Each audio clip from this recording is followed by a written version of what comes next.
Hi friends, ఈరోజు నేను RRB group D exam రాయడానికి వెళ్తున్నాను. నాకు సెంటర్ ఎక్కడ వచ్చిందంటే రాజమండ్రి. అండ్ ప్రజెంట్ నేను పెద్దాపురంలో ఉన్నాను. ఇక్కడ నుంచి అప్రాక్సిమేట్గా ఒక 50 కిలోమీటర్స్ వస్తుంది. దాదాపు 1 అవర్ పడుతుంది. టైం 1 అయింది. మ్యాక్సిమం 2-2:30 కల్లా రీచ్ అవుతాను. నా రిపోర్టింగ్ టైం వచ్చేసి 3 అండ్ గేట్ క్లోజింగ్ టైం వచ్చేసి 4. ఎండ మాత్రం చాలా తీవ్రంగా ఉంది భయ్య. ఈరోజు ఎగ్జామ్ సెంటర్కి ఎలా వెళ్ళాలో అర్థం కావట్లేదు. చాలా అంటే చాలా హీట్గా ఉంది. కానీ తప్పదు, ఏం చేస్తాం, ఎగ్జామ్కి వెళ్ళాలి కదా. సో ఈ వీడియోలో నేను వచ్చేసి ఎగ్జామ్ ఎలా రాశాను, ఎగ్జామ్ లోపల ప్రాసెస్ ఎలా ఉంది, అండ్ మీకు ఉపయోగపడే టిప్స్ కొన్ని చెప్తాను. సో వీడియో స్కిప్ చేయకుండా చివరి వరకు చూడండి, ఓకే.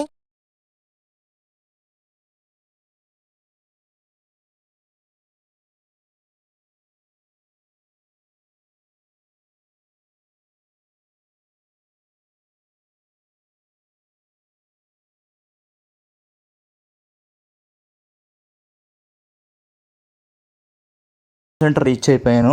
ఇది వచ్చేసి రాజీవ్ గాంధీ ఎడ్యుకేషనల్ ఇన్స్టిట్యూట్, మన అమలాపురం ఎక్స్ఎంపీ హర్షవర్ధన్ గారి కాలేజు. నాకేంటో తెలీదు, ప్రతిసారి ఈ కాలేజ్ వస్తుంది. నేను ఇది 4th టైం ఇక్కడ రాయడం.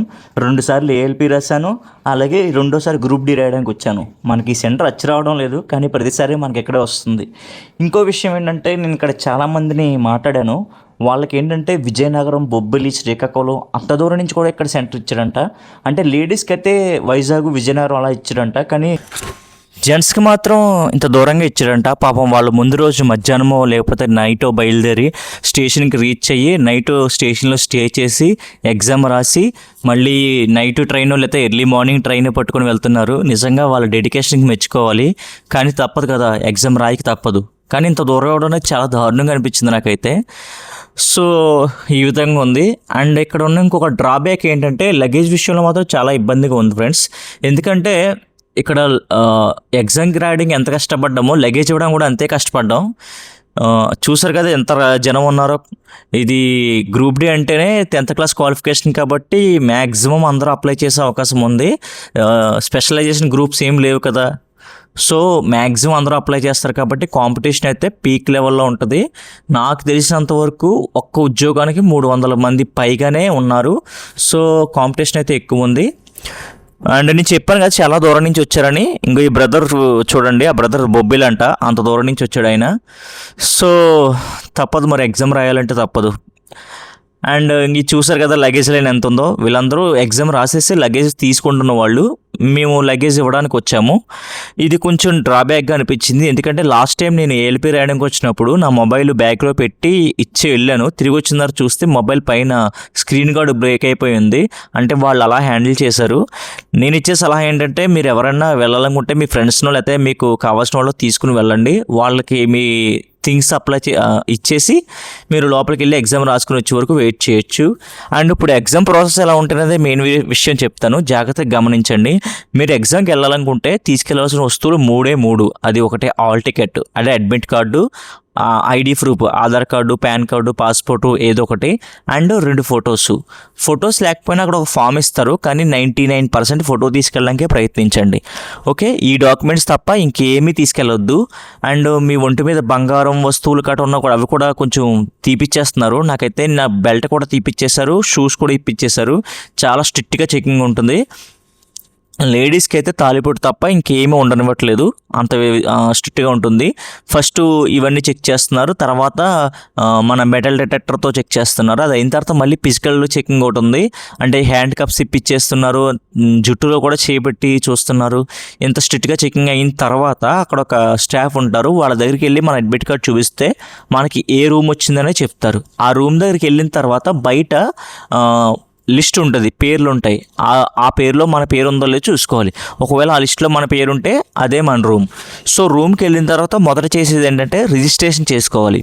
రిజిస్ట్రేషన్ అంటే మీ ఐడి ప్రూఫ్ ఇచ్చి మీ బయోమెట్రిక్ తీసుకుంటారు. ఈ ప్రాసెస్ అంతా చేసి మీకు ఒక ఫోటో తీస్తారు. సో రిజిస్ట్రేషన్ అయితేనే మీరు ఎగ్జామ్కి రాయడానికి అవుతారు. ఆ రిజిస్ట్రేషన్ కంప్లీట్ అయిపోయిన తర్వాత మీకు ఒక సిస్టమ్ అలాట్ చేస్తారు. ఆ సిస్టమ్ నెంబర్ మీ హాల్ టికెట్ మీద రాసిస్తారు. మీరు ఆ సిస్టమ్ దగ్గరికి వెళ్ళి కూర్చోవాలి. కూర్చున్న తర్వాత సిస్టంలో ఉన్న పేరు అండ్ ఫోటో మీదా కాదో చెక్ చేసుకోవాలి. ఒకవేళ మీ అయితే ప్రాబ్లం లేదు, మీ కాకపోతే వెంటనే ఇన్విజిలేటర్ని అడగాలి, ఇది నాది కాదు బై మిస్టేక్ అయిందని చెప్తే వాళ్ళు కరెక్ట్ చేస్తారు. చూడలేదనుకోండి, తర్వాత మీ ఎగ్జామ్ ఇబ్బంది అవుతుంది చూసుకోండి. నెక్స్ట్ ఆ సిస్టంలో కింద 2 లైన్స్ ఉంటాయి. ఆ 2 లైన్స్లో ఉన్న మ్యాటర్ని మీ అడ్మిట్ కార్డులో స్పేస్ ఉంటుంది, అక్కడ ఫిల్ చేయాల్సి ఉంటుంది. సో ఇది కూడా కంప్లీట్ అయిపోయిన తర్వాత మీకు ఎగ్జామ్ స్టార్ట్ అవుతుంది. ఎగ్జామ్ స్టార్ట్ అయిన తర్వాత మీరు చేయాల్సిన పని ఏంటంటే ఫస్ట్ క్వశ్చన్ పేపర్ మొత్తం చూసుకెళ్ళిపోండి. అంటే ఇంతకుముందు మిక్స్డ్ ఇచ్చేవాడు, కానీ ఇప్పుడు ఎలాగంటే మ్యాథ్స్కి మ్యాథ్స్, జీకేకి జీకే, రీజనింగ్ అలా ఇస్తున్నాడు. సో మీరు ఫస్ట్ చేయాల్సిన పని ఏంటంటే ప్రతి క్వశ్చన్ చూసుకుంటూ వెళ్ళిపోండి. అందులో 100 క్వశ్చన్స్లో మీకు ఎన్నో కొన్ని తెలిస్తే కదా, కనీసం ఒక 20-30 క్వశ్చన్లు మీకు తెలిసినవి ఉంటాయి. సో అవి పెట్టేసేయండి. 100% డ్యామ్ షూర్ ఉన్నవి మీరు పెట్టుకుంటూ వెళ్ళిపోండి. అది కంప్లీట్ అయిపోయిన తర్వాత మళ్ళీ పేపర్ ఫస్ట్ కానించరండి. ఈసారి 50-50 ఛాన్స్ ఉన్న క్వశ్చన్స్ పెట్టండి, కొంచెం ఆలోచించుకొని టైం తీసుకొని. అలాగే ఇంకొక ముఖ్యమైన విషయం ఏంటంటే మీరు ఎగ్జామ్ హాల్లోకి పెన్ కానీ రఫ్ పేపర్ కానీ ఏం పట్టుకెళ్ళాల్సిన అవసరం లేదు, మొత్తం వాళ్ళే ప్రొవైడ్ చేస్తారు. మీరు జస్ట్ ఈ 3 థింగ్స్ మాత్రమే పట్టుకెళ్ళండి. And question paper second time చూస్తున్నప్పుడు కొంచెం రఫ్ వర్క్ చేసుకోండి, మీకు 50-50 ఛాన్సెస్ ఉన్న క్వశ్చన్స్. సో ఈ విధంగా అయిన తర్వాత మీరు మీ కేటగిరీ బట్టి కట్ ఆఫ్ ఎంత ఉంటుందని దాన్ని బట్టి మీరు ఎన్ని క్వశ్చన్స్ పెట్టారని చూసుకోండి. ఇప్పుడు నాది ఎగ్జాంపుల్కి యూఆర్ కేటగిరీ, నాకు 70% 70+ మార్క్స్ వస్తే కానీ ఛాన్స్ ఉండదు, కాబట్టి నేను 88 బిట్స్ అటెంప్ట్ చేశాను. అలా మీరు ఎన్ని అటెంప్ట్ చేశారో చూసుకోండి. ఒకవేళ సరిపోదు కట్ ఆఫ్ అనుకుంటే అప్పుడు మళ్ళీ మీకు తెలియని బిట్లు అటెంప్ట్ చేయడానికి ట్రై చేయండి. మ్యాక్సిమం 70+ టార్గెట్ చేస్తే మీకు సెలక్షన్లో అవకాశం ఉంటుంది.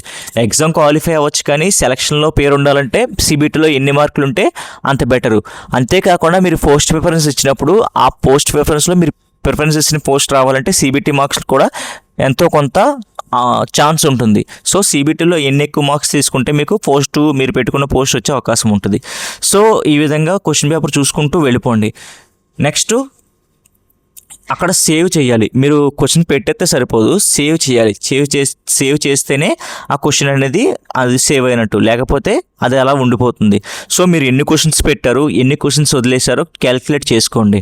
ఎందుకంటే నెగిటివ్ మార్కింగ్ కూడా ఉంటుంది. మీరు 90-95 అలా పెట్టేశారనుకోండి, నెగిటివ్ మార్కింగ్లో మార్కులు పోతాయి 1/3. సో ఆ నెగిటివ్ మార్కింగ్ కూడా చూసుకుని జాగ్రత్తగా ఆ బిట్స్ అనేవి ఆన్సర్ చేయండి. ఓకే. ఇంకా క్వశ్చన్ పేపర్ విషయానికి వస్తే టఫ్ అని చెప్పలేను, అలాగనే ఈజీగానే చెప్పలేను, రెండు కాకుండా ఉంది.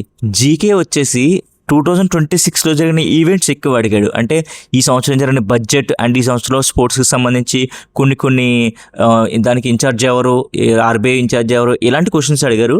ఎక్కువ 2026-25 జరిగిన వాటిని ఎక్కువ అడిగారు జీకేలో. అండ్ రీజనింగ్ వచ్చేసి చాలా టఫ్గా ఇచ్చాడని చెప్పాలి మాకైతే. అండ్ మ్యాథ్స్ కూడా కొంచెం టఫ్గానే ఇచ్చాడు. ఎక్కువ ఏంటంటే రేషియోస్, కాంపౌండ్ యాంగిల్స్, ఇంట్రెస్ట్ రేట్లు అండ్ డైరెక్షన్స్, ఇంకా ప్రాఫిట్ పర్సెంటేజు ఇలాంటివి ఉంటాయి కదా, రేషియోలు అండ్ ప్రైమ్ నెంబర్సు, ఇలాంటివన్నీ ఇచ్చాడు. మీరు బేసిక్ ప్రిపేర్ అయితే సరిపోతుంది, ఎక్కువ ప్రిపేర్ అవ్వాల్సిన అవసరం లేదు. మాకు వచ్చిన క్వశ్చన్ పేపర్ ప్రకారం అయితే డీప్గా ఏమీ వెళ్ళలేదు, కానీ బేసిక్స్నే కొంచెం హార్డ్గా టచ్ చేశాడు, అంటే కొంచెం టఫ్గా ఇచ్చాడు. నాకు తెలిసి మా షిఫ్ట్ మోడరేట్ షిఫ్ట్, అంటే హార్డ్ షిఫ్ట్ కాదు, ఈజీ షిఫ్ట్ కాదు, మోడరేట్గా ఉంటుంది. సో నార్మలైజేషన్లో పెద్ద మార్క్స్ ఏం డిస్టర్బ్ అవ్వాలనుకుంటున్నాను. సో నేనైతే 88 అటెంప్ట్ చేశాను, అందులో 45 నాకైతే డ్యామ్ షూర్ ఉన్నాయి, మిగతా 50-50 ఛాన్సు. అందులో ఒక 20 కరెక్ట్ అయినా 25 అలా కరెక్ట్ అయినా నాకు సెలక్షన్లో ఛాన్స్ ఉండే అవకాశం ఉంది.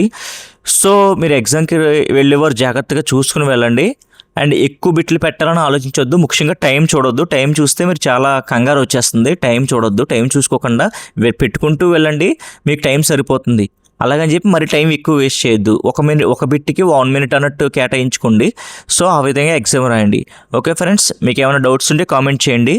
And this is Akhil Senapathi signing off. ఎవరైతే ఎగ్జామ్ ఉందో వాళ్ళందరికీ ఆల్ ద బెస్ట్. జై హింద్.